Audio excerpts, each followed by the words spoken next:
નાગરિક સહકારી બેંકના નવા ચૂંટાયેલા વાઇસ ચેરમેન વિવાદમાં આવ્યા છે। બેંકના વાઇસ ચેરમેન જીવન પટેલ અને તેના નાના ભાઈ સામે જમીનને લઈને છેતરપિંડી કર્યાનો એક વિધવા મહિલાએ આરોપ લગાવ્યો છે।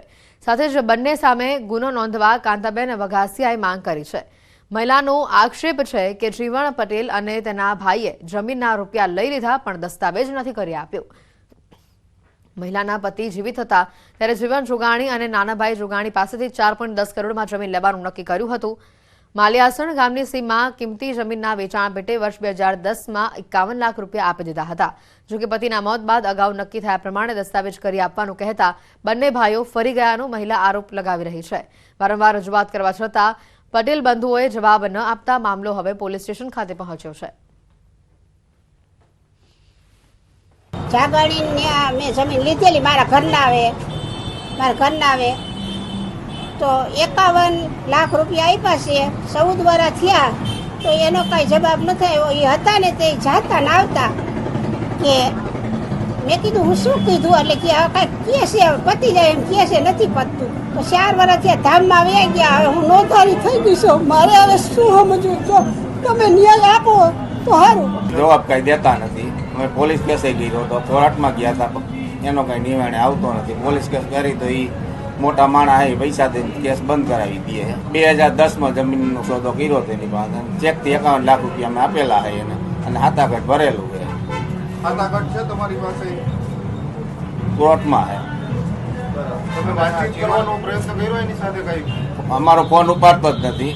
દાદા હતા ત્યાં સુધી જતા તે પછી કાંઈ ફોન ઉપાડતા નથી। 3-4 વર્ષ ત્યાં ફોન ઉપાડતા જ નથી। અમારી માંગ છે કે અમારી જમીન અમને આપી દઈએ। અમે પૈસા એને આપી દઈએ જેટલા આપવાના હોય એટલે અમારી જમીન અમે પૂરી કરી દઈએ।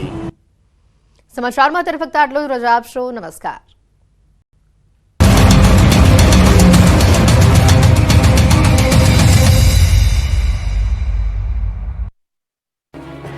જૂનાગઢમાં ગાદી વિવાદ વચ્ચે ભૂતનાથ મંદિર ખાતે ધર્મસભાનું આયોજન કરવામાં આવ્યું, જ્યાં મોટી સંખ્યામાં સંતોએ હાજરી આપી।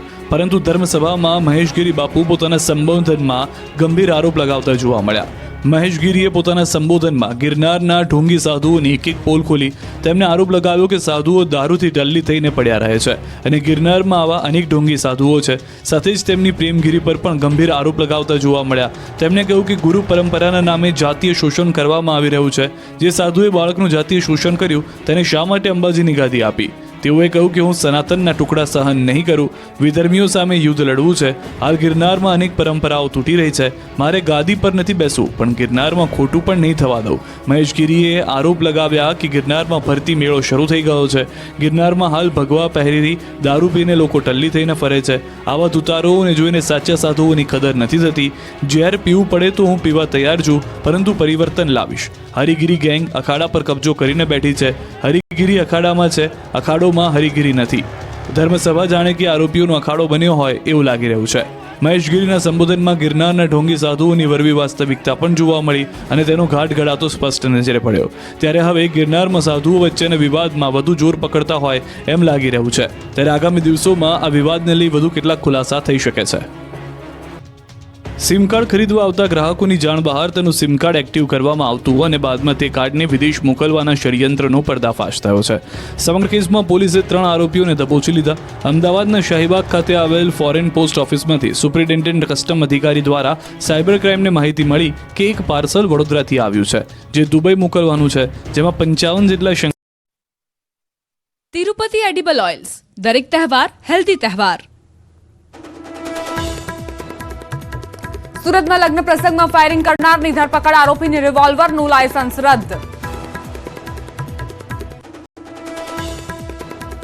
ભાવનગરમાં મહિલા તબીબનો નગ્ન અવસ્થામાં મૃતદેહ મળતા ખળભળાટ, સોનવાડા વિસ્તારની ઘટના, પોલીસે હાથ ધરી તપાસ। જેતપુર સોમનાથ હાઈવે પર અકસ્માત, 7 લોકોના મોત, ભંડુરા પાસે 2 કાર વચ્ચે ટક્કર, પરીક્ષા આપવા જતા વિદ્યાર્થીઓને નડ્યો અકસ્માત।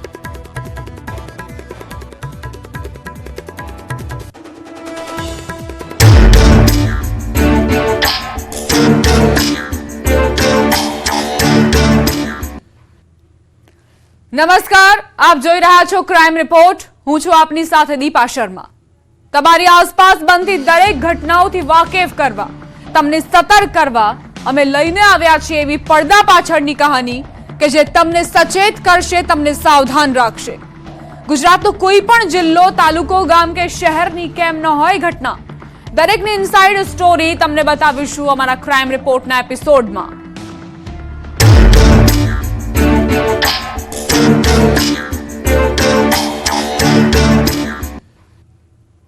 ક્યારે, કઈ પરિસ્થિતિ અને કયા સંજોગોમાં સંબંધો વણસી જાય તે કોઈ નથી જાણતું.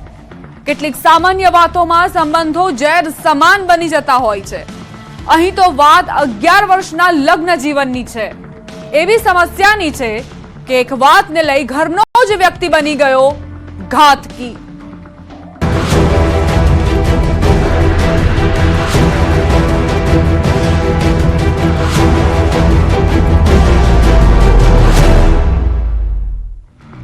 સંબંધોમાં ક્યારે કડવાશ આવી જાય તે પરિસ્થિતિ પર નિર્ભર કરે છે. પરંતુ અહીં તો ન કડવાશ હતી કે ન કંકાસ હતો કે ન કોઈ ઝઘડો હતો. તેમ છતાં એક વૃદ્ધાને તેના જ ઘરમાં બેરહેમીપૂર્વક રહેસી નાખવામાં આવી. ન દયા દાખવાઈ કે ન રહેમ ખવાઈ. ઝીંકી દેવાયા ધારદાર હથિયારના 3 થી 4 ઘા.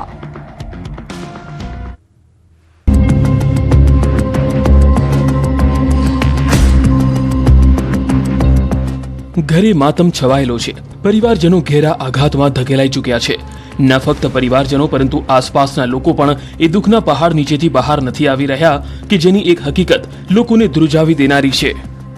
અમરેલીના ચિત્તલના જસવંતગઢમાં 64 વર્ષીય વૃદ્ધા પ્રભાબેન તેરૈયાના બેસણામાં સેંકડો લોકો આવ્યા અને આ બેઠકમાં એક શંકાસ્પદ વ્યક્તિ અને એક 2 વ્હીલર પણ જોવા મળ્યું કે પોલીસની ટીમે તે શંકાસ્પદ વ્યક્તિને સામાન્ય પૂછપરછ માટે લઈ ગયા પોલીસ સ્ટેશન અને તેની પૂછપરછ કરી, પરંતુ કોઈ યોગ્ય પ્રત્યુત્તર ના મળ્યો.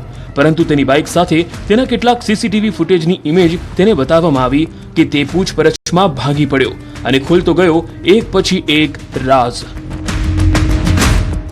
નયન તુલજાશંકર જોશી એ વ્યક્તિ કે જેની પર લાગ્યો છે આરોપ તેની જ સાસુની હત્યાનો.